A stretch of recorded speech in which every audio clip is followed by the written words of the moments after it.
புகழும் புகழ்ச்சியும் ஏக வல்லவனான அல்லாஹுக்கே உரித்தாகட்டுமாக. சாந்தியும் சமாதானமும் கண்மணி நாயகம் ஸல்லல்லாஹு அலைஹி வஸல்லம் அவர்களின் மீதும், அன்னாரை வழுவாது தழுவாது பின்பற்றிய சத்திய சஹாபாக்களின் மீதும், தாபியீன்கள் மீதும், மேலும் குறிப்பாக இங்கு கூடியிருக்கும் நம் அனைவர்களின் மீதும் என்றென்றும் என்றும் நிலவட்டுமாக. ஆமீன். கண்ணியமிக்க அல்லாஹ்வின் நல்லடியார்களே, அல்லாஹ்வின் மாபெரும் கிருபையின் காரணமாக நேற்றைய தினம் ஆகஸ்ட் 15 நமது இந்திய திருநாட்டினுடைய 78வது சுதந்திர தினத்தை நாம் கொண்டாடி இருக்கிறோம். அல்ஹம்துலில்லாஹ். பல்வேறு ஸ்கூல்களிலும் சரி, காலேஜ்களிலும் சரி, பல்வேறு பள்ளிகளிலும் சரி இந்திய கொடிகளை ஏற்றி, நாம் தேசிய கொடிகளை ஏற்றி இந்த சுதந்திர தினத்தை கொண்டாடியது மட்டுமல்லாமல், இந்த சுதந்திரத்திற்காக பாடுபட்ட, தியாகம் செய்த உயிர் தியாகிகளை பற்றியும் நாம் நினைவு கூர்ந்து கொண்டிருக்கிறோம். அதிலும் குறிப்பாக நாம் முஸ்லீம்கள் ஆகிய இருக்கக்கூடிய நாம் சில விஷயங்களை தெரிந்து கொள்வதற்கு கடமைப்பட்டிருக்கிறோம். கண்ணியமிக்கவர்களே, நீதமாக சிந்திக்கக்கூடிய வரலாற்று ஆசிரியர்களும் சரி, எழுத்தாளர்களும் சரி, இந்திய சுதந்திர வரலாற்றை பற்றி பதிவு செய்யக்கூடிய சமயத்திலே இப்படி ஒரு வாசகத்தை பதிவு செய்வார்கள். இந்திய சுதந்திர வரலாறு என்பது, இந்திய சுதந்திர போராட்ட வரலாறு என்பது இந்த முஸ்லிம்களின் குருதிகளால் எழுதப்பட்டது, இந்த முஸ்லிம்களின் ரத்தத்தால் எழுதப்பட்டது என்பதாக பதிவு செய்வார்கள். குஷ்வந்த் சிங் என்பதாக சொல்லக்கூடிய ஒரு மிகப்பெரிய வரலாற்று ஆசிரியர் அவர்கள் 1975ஆம் ஆண்டு வெளியாகிய இல்லிஸ்ட்ரேட் வீக்லி என்ற நாளிதழில் ஒரு வாசகத்தை பதிவு செய்திருக்கிறார்.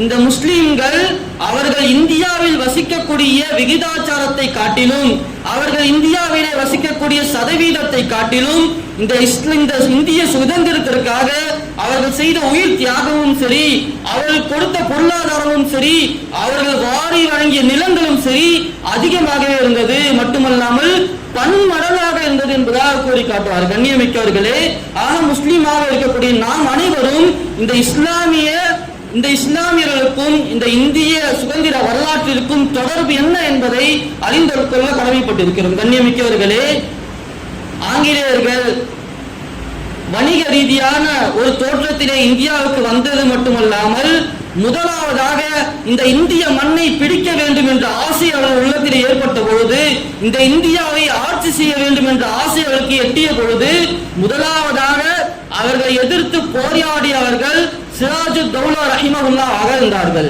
வங்காளத்தை ஆண்டு கொண்ட சிராஜுத் தௌலா ரஹிமஹுல்லாஹ் அவர்கள் தங்களது படைகளை திரட்டி முதலாவதாக ஆங்கிலேயர்களை எதிர்த்த வீரராக அவர்கள் இருந்து கொண்டிருந்தது மட்டுமல்லாமல், அந்த ஆங்கிலேயர்களை அங்கிருந்து அடித்தும் விரட்டி காட்டினார்கள். கண்ணியமிக்கவர்களே, இதை பார்த்த ஆங்கிலேயர்கள் அவர்களுடைய படையை எதிர்கொள்ள முடியாமல் பிரிட்டனிலிருந்து கடல் ரீதியாக கடல் படைகளை இறக்கினார்கள். மிகப்பெரிய கடல் படை அது வங்காளத்தின் அந்த கடற்கரையிலே வந்து நின்றது.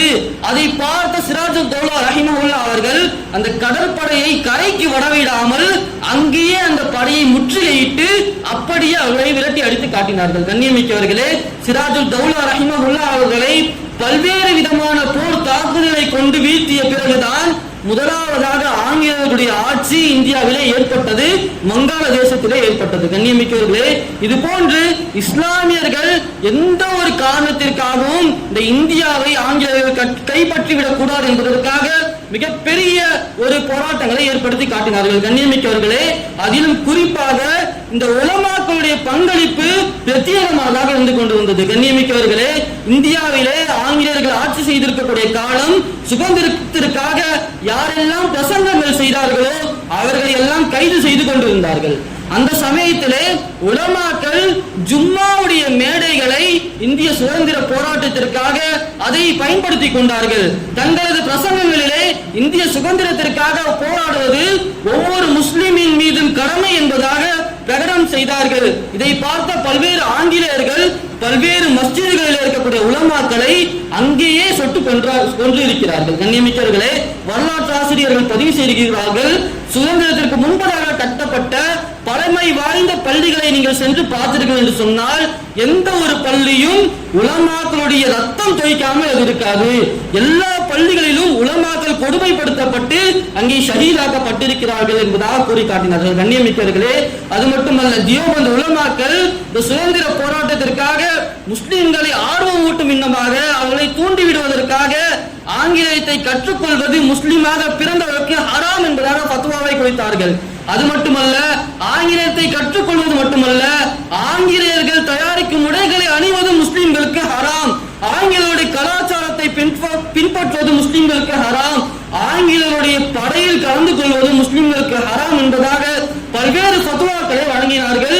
முஸ்லிம்களை இந்த இந்திய சுதந்திர போராட்டத்திற்காக ஊக்குவிக்க வேண்டும் என்பதற்காக நமது தமிழ்நாட்டை சார்ந்த அப்துல் ஹமீத் பாக்கவி ரஹிமஹுல்லாஹ் அவர்கள் ஏழாம் செய்தார்கள் தங்களது பிரசங்கத்திலே, எந்த முஸ்லிம்கள் எல்லாம் கதராடையை அணியாமல் மற்ற ஆடையை அணிந்து கொண்டு இந்தியாவில் தயாரித்த ஆடையை தவிர்த்து கதராடையை தவிர்த்து வேறு ஆடையை ஒருவன் அணிந்து கொண்டு திருமணம் செய்தார் என்று சொன்னால் அந்த திருமணத்திலே நான் ஒருபோதும் கலந்து கொள்ள மாட்டேன் என்பதாக கூறி காட்டினார். கண்ணியமிக்கவர்களே, அது மட்டுமல்ல, காசிம் நானூத்தி ரஹிமஹுல்லாஹ் அவரது பிரசங்கத்திலே கூறி காட்டினார்கள், இந்தியாவில் பிறந்திருக்கக்கூடிய ஒவ்வொரு முஸ்லிமின் மீதும் இந்த ஆங்கிலேயர்களை இந்த இந்தியாவை விட்டு விரட்டி அடிப்பது மார்க்க ரீதியான கடமை என்பதாக ஃபத்வாக்களை வெளியிட்டது மட்டுமல்லாமல் இந்த இந்திய சுதந்திரத்திற்காக போராடக்கூடிய நபர்களுக்கு உண்டான சுப செய்திகளை உள்ளடக்கிய ஒரு புத்தகத்தையும் எழுதி வெளியிட்டார்கள். கண்ணியமிக்கவர்கள், அது மட்டுமல்ல, இந்த ஆங்கிலேயர்கள் உலமாக்களின் மூலமாக எவ்வளவு பெரிய தாக்கம் ஏற்பட்டிருப்பதை பார்த்தார்கள், கண்கூடாக பார்த்தார்கள். இந்த உலமாக்கள் இருக்கும் வரை அவர்கள் கையிலே இந்த ஜும்மாவுடைய பிரசங்கங்கள் ஒவ்வொரு ஜும்மாவிலும் நடக்கும் காலம் வரை ஒருபோதும் இந்த இந்தியாவில் நமது ஆட்சியை வலிமையாக நடத்த முடியாது என்ற முடிவுக்கு வந்த பிறகு பல்வேறு உலமாக்களை கைது செய்து டெல்லியில் பிஷாவர் என்பதாக சொல்லக்கூடிய ஒரு ஊரில் இருக்கக்கூடிய ஒவ்வொரு மரத்திலும் ஒரு உலமாவை தூக்கிலிட்டு கொன்றார்கள். அந்த ஊரில் இருக்கக்கூடிய எந்த ஒரு மரத்திலும் உலமாக்களுடைய சடலம் இல்லாமல் இல்லை, எல்லா மரத்திலும் ஒரு ஆணினுடைய சடலம் அது தொங்கவிடப்பட்டுக் கொண்டதாக இருந்து கொண்டிருந்தது. கண்ணியமிக்கவர்களே, அது மட்டுமல்லாமல் பாலக்கோடு என்பதாக சொல்லக்கூடிய இடத்திலே நடந்த மிகப்பெரிய போரிலே பல்வேறு உலமாக்கள் அங்கே சித்திரவதை செய்யப்பட்டு கொல்லப்பட்டார்கள், ஷஹீதாக்கப்பட்டார்கள் என்பதாக வரலாற்று ஆசிரியர்கள் நமக்கு பதிவு செய்கிறார்கள். கண்ணியமிக்கவர்களே, உண்மையாகத்தான் யார் சொன்னாரோ அவருடைய வார்த்தை உண்மையான வார்த்தை. இந்த இஸ்லாம் இந்திய சுதந்திர போர் என்பது, இந்திய சுதந்திர வரலாறு என்பது இஸ்லாமியர்களின் ரத்தத்தால் எழுதப்பட்ட வரலாறு என்பது 100க்கு 100 உண்மையான விஷயமாக இருந்து கொண்டிருந்தது. அது மட்டுமல்லாமல் தங்களது உயிர்களை தியாகம் செய்தது மட்டுமல்லாமல் முஸ்லிம்கள் தங்களது பொருளாதாரத்தையும் இந்த இந்திய சுதந்திர போராட்டத்திற்காக வாரி வழங்கினார்கள். நேதாஜி சுபாஷ் சந்திர போஸ் அவர்கள் இந்த இந்திய ராணுவ படையை திரட்டினார்கள். பல்வேறு நாடுகளுக்கு சென்று பர்மா, மியான்மர் போன்ற பல்வேறு ஊர்களுக்கு சென்று அங்க இருக்கக்கூடிய நபர்களை இந்திய படையில் சேருவதற்காக ஆர்வமூட்டி சேர்த்துக் கொள்வார்கள். அது மட்டுமல்லாமல் பல்வேறு செல்வந்தர்களை சந்தித்து இந்திய ராணுவத்திற்கான பொருளாதாரத்தை வசூல் செய்து கொண்டிருந்தார்கள். அப்பொழுது மியான்மரில் இருக்கக்கூடிய ஒரு மிகப்பெரிய வணிக பகுதிக்கு செல்கிறார்கள். அங்க இருக்கக்கூடிய அனைத்து வணிகர்களையும் ஒன்று சேர்த்து அங்க இருக்கக்கூடிய நபர்களை ஆர்வமூட்டி இந்திய சுதந்திர போராட்டத்திற்காக தியாகம் செய்யக்கூடிய இந்த போர் வீரர்களுக்கு செலவீனங்கள் அதிகமாக இருக்கிறது, அதற்காக உதவி கேட்கக்கூடிய சமயத்திலே அங்க இருக்கக்கூடிய வணிகர்கள் எல்லாம் ஆலோசனை செய்து அங்கே அவர்கள் ஒரு முடிவை கூறுகிறார்கள், நாங்கள் சம்பாதிக்கக்கூடிய வருமானத்திலே 10% இந்த இந்திய போர் வீரர்களுக்காக நாங்கள் செலவழிக்கிறோம் என்பதாக அவர்கள் முடிவு செய்கிறார்கள். இதை கேட்டு சுபாஷ் சந்திர போஸ் அவர்கள் மிகவும் கடுமையான கோபம் கொண்டவர்களாக இந்திய நாட்டிற்காக தங்களது உயிர்களை தியாகம் செய்யக்கூடிய நபர்களுக்காக ஒரு 10% தான் உங்களால் கொடுக்க முடியுமா என்பதாக ஒரு கோபமாக பேசக்கூடிய சமயத்திலே அங்கே ஒரு வயது முதிர்ந்தவர் ஒரு காகித துண்டை எடுத்துக்கொண்டு அவரிடத்தை வந்து கொடுக்கிறார். அந்த காகித துண்டை படித்த பிறகு நேதாஜி சுபாஷ் சந்திர போஸ் அவர்கள் தேம்பி அழ ஆரம்பித்து விட்டார்கள். காரணம், அதில் எழுதப்பட்டிருந்தது, என் பெயர் ஹபீப் முகமது, என் பெயர் ஹபீப் முகமது, நான் இங்கே இருக்கக்கூடிய மிகப்பெரிய செல்வந்தனாக வணிகசானாக இருக்கிறேன். எனது இங்கே இருக்கக்கூடிய இந்த ஊரில் மட்டும் எனக்கு இருக்கக்கூடிய சொத்து மதிப்பு, வியாபார பொருட்களுடைய மதிப்பு 1 கோடி இருக்கும். அந்த காலத்திலே 1 கோடி, அந்த 1 கோடி முழு சொத்தையும் இந்த போர் வீரர்களுக்காக நான் தருகிறேன் என்பதாக அந்த வார்த்தையை படித்த பிறகு அவர்கள் தேம்பி அழுக ஆரம்பித்தார்கள். கண்ணியமிக்கவர்களே, தங்களது முழு சொத்தையும் இந்த இந்திய சுதந்திர போராட்டத்திற்காக தியாகம் செய்தவர்கள் முஸ்லிம்களாக இருந்தார்கள். அது மட்டுமல்ல, அங்க இருக்கக்கூடிய சபையிலே அவர்களுக்கு கௌரவிக்கும் விதமாக சுபாஷ் சந்திர போஸ் அவர்களுக்கு பல்வேறு நபர்கள் மாலையை அணிவித்தார்கள். அந்த மாலையை எடுத்து வந்து சுபாஷ் சந்திர போஸ் அவர்கள் ஒரு சபையிலே அதை ஏலம் செய்தார்கள். அதை ஏலத்திற்கு எடுக்கிறவங்க எடுக்கலாம்னு சொல்லிட்டு அந்த தொகையை நான் இந்திய சுதந்திர போராட்ட வீரர்களுக்கு பயன்படுத்துவேன் என்பதாக கூறிய சமயத்திலே அந்த சாதாரண பூ மாலையை அந்த காலத்திலே ஒரு மாலையை 3 லட்சம் ரூபாய் கொடுத்து இந்த இஸ்லாமிய சமுதாயத்தை சார்ந்த அமீர் ஹம்சா அவர்கள் ஒவ்வொரு மாலைக்கும் 3 லட்சம் ரூபாய் தொகையை கொடுத்து அந்த மாலையை வாங்கி கொண்டார்கள். கண்ணியமிக்கவர்களே, இஸ்லாமியர்கள் தங்களது உயிர்களை மட்டுமல்லாமல் எங்களது பொருளாதாரத்தையும் வாரி வழங்கி காட்டினார்கள். கண்ணியமிக்கவர்களே, அது மட்டுமல்ல, இந்த முஸ்லிம் சமுதாய பெண்களும் கூட இந்த இந்திய சுதந்திர போராட்டத்திற்கு மிகப்பெரிய காரணமாக அமைந்தார்கள். ஆல்ட் வெல் என்பதாக சொல்லக்கூடிய ஒரு பெண்மணி டெல்லியில் இருக்கக்கூடிய அரசுக்கு எதிராக ஒரு டெல்லி கோர்ட்டிலே ஒரு கேஸ் தொடுக்கப்படுகிறது, ஒரு வாதாடம் நடக்கிறது.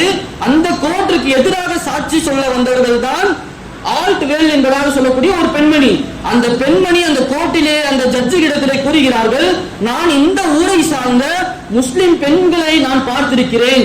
அவர்கள் காலையில் எழுந்து தஹஜ்ஜுடைய நேரத்திலே தனது பிள்ளைகளை எழுப்பி, சின்ன சின்ன பிள்ளைகளை எழுப்பி தஹஜ்ஜுடைய தொழுகையை தொழுக வைத்து விட்ட பிறகு நீங்கள் அல்லாஹ்விடத்திலே துஆ செய்யுங்கள், இந்த இந்திய முஸ்லிம்களுக்கு சுதந்திரம் கிடைக்க வேண்டும், இந்திய மக்களுக்கு சுதந்திரம் கிடைக்க வேண்டும், ஆங்கிலேயருக்கு அல்லாஹ் தஆலா தோல்வியை தர வேண்டும் என்பதாக தனது சின்ன பிள்ளைகளையும் கூட தஹஜ்ஜுடைய நேரத்தை எழுப்பிவிட்டு துஆ செய்வதற்காக அவர்கள் வலியுறுத்தி கொண்டிருந்தார்கள் என்பதாக இஸ்லாமிய பெண்மணிகளை பற்றி ஒரு பிரிட்டனை சார்ந்த அந்த பெண் அவர்கள் ஜட்ஜிடத்திலே கூறி காட்டினார்கள். அது மட்டுமல்ல, தௌலத் பேகம் என்பதாக பேகம் ஹஜ்ரத் என்பதாக சொல்லக்கூடிய அந்த சிற்றரசி ஒரு சிறிய பகுதியை ஆண்டு கொண்டிருந்த பெண்மணியாக இருந்தார்கள், முஸ்லிம் பெண்மணியாக இருந்தார்கள். அந்த இடத்தை கைப்பற்றுவதற்காக 30,000 பேர் கொண்ட படையுடன் சேர்ந்து காலிம் என்பதாக ஒரு நபர் அவருடைய தலைமையிலே படை வருகிறது. அந்த பெண்மணி தனது படைகளை வைத்துக் கொண்டு அந்த 30,000 கொண்ட நபர்களை கொண்ட படையை அவர்கள் விரட்டி அடித்தார்கள் என்பதாக வரலாற்றை பதிவு செய்திருக்கிறார்கள். கண்ணியமிக்கவர்களே, இது போன்று இஸ்லாமியர்களுக்கும் இந்த இந்திய சுதந்திரத்திற்கும் என்ன சம்பந்தம் இருக்கிறது என்பதை அறிவதற்கு நாம் கடமைப்பட்டிருக்கிறோம். அது மட்டுமல்ல, சிறுவரும் கூட, இஸ்லாமிய சிறுவர்களும் கூட இந்திய சுதந்திரத்திற்காக போராடி இருக்கிறார்கள். ஒரு பகுதியிலே, சிந்து மண்டலம் என்பதாக சொல்லக்கூடிய ஒரு பகுதியிலே ஒரு சிறிய சிறுவன் உரையாற்றிக் கொண்டிருக்கிறான். அவனை சுற்றி பெரும் கூட்டம் என்று பார்த்துக் கொண்டிருக்கிறது. அந்த சிறுவன் பேசக்கூடிய ஒவ்வொரு வார்த்தையும் அது வில்லில் இருந்து எய்யப்பட்ட அம்பை போன்று அந்த மக்களுடைய உள்ளத்திலே பாய்ந்து கொண்டிருக்கிறது. இதை பார்த்த அந்த மக்கள் எல்லாம் ஆக்ரோஷம் கொண்டவர்களாக, கோபம் கொண்டவர்களாக அந்த சபையிலே அமர்ந்து கொண்டிருக்கிறார்கள். இதை பார்த்த அந்த ஆங்கிலேயர்கள் உடனடியாக அவரை கைது செய்து, அந்த 11 வயது இருக்கக்கூடிய சிறுவனை கைது செய்து உடனடியாக கோர்ட்டிலே ஆஜர் செய்கிறார்கள். அங்கிருக்கக்கூடிய ஆங்கிலேயரை சார்ந்த ஒரு ஜட்ஜி அவர்கள் அந்த சிறுவனிடத்திலே கேட்கிறார்கள், நீ யார், உன் பேர் என்ன என்பதாக கேட்கிறார்கள். அந்த நபர், அந்த சிறுவன், 11 வயது சிறுவன் புத்தகத்திலே, வரலாற்று புத்தகத்திலே பதிவு செய்கிறார்கள். அந்த சமயத்திலே அந்த சிறுவனின் உயரம் என்பது அந்த வக்கீல் கோர்ட்டிற்கு முன்பதாக ஆஜராகக்கூடிய அந்த குற்றவாளிகள் கூண்டினுடைய அளவுதான் இருந்தது. அந்த ஜட்ஜால் அங்கு இருந்து கொண்டு அவரை பார்க்க முடியவில்லை. அந்த அளவுக்கு உயரம் குறைவாக இருக்கக்கூடிய ஒரு 11 வயது இருக்கக்கூடிய சிறுவன் கூறிய வார்த்தை, என் பேர் ஹைர் முஹம்மது, சுதந்திரமானவன் என்பதாக கூறுகிறார்கள். ஹைர் முஹம்மது ஹுர்ரி, நான் ஒரு சுதந்திரமானவன் என்பதாக அவர் கூறுகிறார். அதை பார்த்து ஆச்சரியப்பட்ட அந்த நபர் ஜட்ஜி கேட்கிறார், உன்னுடைய தந்தை பெயர் என்ன? உடனடியாக அவர் கூறினார், என்னுடைய தந்தை பெயர் இஸ்லாமாக இருக்கிறது என்பதாக கூறினார்கள். நீ எந்த ஜாதியை சார்ந்தவன், நீ எந்த கேஸ்டை சார்ந்தவன் என்பதாக அந்த ஜட்ஜி கேட்கிறார். அந்த சிறுவன் கூறிய வார்த்தை, உங்களுக்கு ஒத்துழையாமை ஜாதியை நான் சார்ந்தவன், ஆங்கிலேயருக்கு ஒரு காலம் ஒத்துழைக்காமல் இருக்கக்கூடிய ஜாதியை நான் சார்ந்தவன் என்பதாக கூறி காட்டினார்கள். உடனடியாக அவர் கேட்கிறார், நீ என்ன வேலை செய்கிறார், உங்களுடைய குடும்ப தொழில் என்ன என்பதாக கேட்கக்கூடிய சமயத்திலே அந்த சிறுவன் கூறிய வார்த்தை, இங்க இருக்கக்கூடிய ஒவ்வொரு நபரையும் உங்களுக்கு எதிராக தூண்டிவிடும் வேலையை நான் செய்கிறேன். இந்த இஸ்லாமிய சமுதாயமும் சரி, இங்க இருக்கக்கூடிய ஒவ்வொரு மக்களும் சுதந்திரத்தை அடைய வேண்டும், உங்களை விரட்டி அடிக்க வேண்டும் என்ற வேலையை நான் பார்த்துக் கொண்டிருக்கிறேன் என்பதாக அவர் கூறி காட்டினார். 11 வயது சிறுவன். அது மட்டுமல்லாமல் அந்த ஜட்ஜி கேட்கிறார், சரி மாட்டிக்கிட்ட, நீ உன்னுடைய குற்றத்தை ஒப்புக்கொள்கிறாயா என்பதாக கேட்கக்கூடிய சமயத்திலே அந்த 11 வயது சிறுவன் கூறினார், நான் என்ன தவறு செய்தேன்? நான் இந்த நாட்டில் பிறந்தவன், நான் இந்த நாட்டில் பிறந்தவன், இந்த நாடு சுதந்திர நாடாக இருக்க வேண்டும் என்று என்ன ஆசை, எனது உரிமை, எனது உரிமைக்காக நான் குரல் கொடுக்கிறேன், நான் என்ன தவறு செய்தேன் என்பதாக கேட்கிறார். இதை பார்த்தவுடன் அந்த நபரை, அந்த சிறுவனை கைது செய்து சிறையில் அடைத்து விடுகிறார்கள். கண்ணியமிக்கவர்களே, முஸ்லிமான மன்னர்களும் சரி, பாமர மக்களும் சரி, இஸ்லாமிய பெண்களும் சரி, இஸ்லாமிய சிறுவர்களும் சரி, இந்த நாட்டிற்காக உயிர் தியாகங்களை செய்திருக்கிறார்கள், பொருள் தியாகங்களை செய்திருக்கிறார்கள், அவர்கள் ரத்தத்தை ஓட்டியிருக்கிறார்கள். கண்ணியத்திற்குரியவர்களே, இந்த வரலாறுகளை இன்று மறைக்கப்பட்டுக் கொண்டிருக்கின்றன. கண்ணியமிக்கவர்களே, ஒரு விஷயத்தை நாம் விளங்கிக் கொள்ள வேண்டும். ஒரு நாட்டில் பிறந்திருக்கக்கூடிய பூர்வ குடி மக்கள், அந்த நாட்டிலே பிறந்து அங்கே வாழ்ந்து கொண்டிருக்கக்கூடிய பூர்வ குடி மக்களை அங்கிருந்து விரட்டி அடிக்க வேண்டும் என்று சொன்னால், அவர்களை அகதிகளாக ஆக்க வேண்டும் என்று சொன்னால், இந்த நாட்டிற்கும் உனக்கும் சம்பந்தம் இல்லை என்று செய்ய வேண்டும் என்று சொன்னால் 5 விதமான சூழ்ச்சிகளை ஒவ்வொரு அரசாங்கமும் கையில் எடுக்கும். ஒவ்வொரு அரசாங்கமும் 5 விதமான சூழ்ச்சிகளை கையில் எடுக்கும். அதிலே முதலாவது சூழ்ச்சி, அந்த நபர்களுக்கும் அந்த சமயத்தவர்களுக்கும் அந்த நாட்டிற்கும் இருக்கக்கூடிய வரலாற்றை அவர்கள் மாற்றி விடுவார்கள். அந்த நாட்டிற்கும் அவர்களுக்கும் சம்பந்தமாக இருக்கக்கூடிய, தொடர்பாக இருக்கக்கூடிய அனைத்து விதமான வரலாறுகளும் அங்கு அளிக்கப்படும். அந்த சூழ்ச்சிகளை தான் இன்று கையில் எடுத்திருக்கிறார்கள். இந்த வரலாறுகளை பல்வேறு பிரிவுகள் அவர்கள் செய்துவிட்டார்கள். அவுரங்கசீப் ரஹிமஹுல்லாஹ் சொல்லக்கூடிய மிகப்பெரிய மகான், அவர்களுடைய காலத்தில் தான் கோவிலில் இருக்கக்கூடிய பூசாரிகளுக்கு கூட கவர்மெண்ட் சம்பளம் அவங்க கொடுத்தாங்க. பள்ளியில் இருக்கக்கூடிய உலமாக்களுக்கும் கவர்மெண்ட் மூலியமாக சம்பளங்கள் போடப்பட்டது. கோவிலில் இருக்கக்கூடிய பூசாரிகளுக்கும் கவர்மெண்ட் சம்பளத்தை அவர்கள் கொடுத்தார்கள். அரசாங்கத்தின் மூலமாக சம்பளங்களை கொடுத்தார்கள்.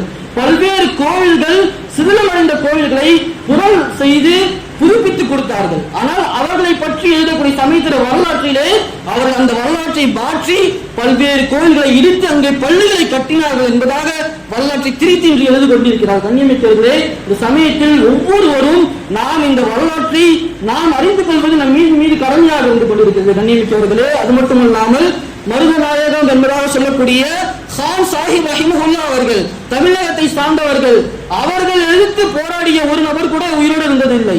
அவர்கள் மீது இருந்த அச்சத்தின் காரணமாக அவர்களை தூக்கில் போட்டு கொன்ற பிறகும் கூட மீண்டும் எழுந்து வந்து எங்களிடத்திலே போராடுவாரா என்ற ஒரு பயம் ஆங்கிலத்தில் இருந்தது. உடனே அவர்களை துண்டு துண்டாக வெட்டி ஒவ்வொரு உறுப்பையும் ஒவ்வொரு ஊரிலே சென்று புதைத்தார்கள். கண்ணியமிக்கவர்களே, அப்படிப்பட்ட மிகப்பெரிய ஆங்கிலேயர்களுக்கு குறைச்சலை கொடுத்தவர்கள் இஸ்லாமியர்களாக இருந்து கொண்டிருந்தார்கள். திப்பு சுல்தான் ரஹிமஹுல்லாஹ் அவர்கள் அவர்களை வீழ்த்திய பிறகு ஆங்கிலேயர்களுடைய கவர்னர் கூறிய வார்த்தை, இவர்கள் மட்டும் இந்த 3வது மைசூர் போரிலே எங்களை வீழ்த்திருந்தால் நாங்கள் இந்த நாட்டை விட்டே சென்றிருப்போம்.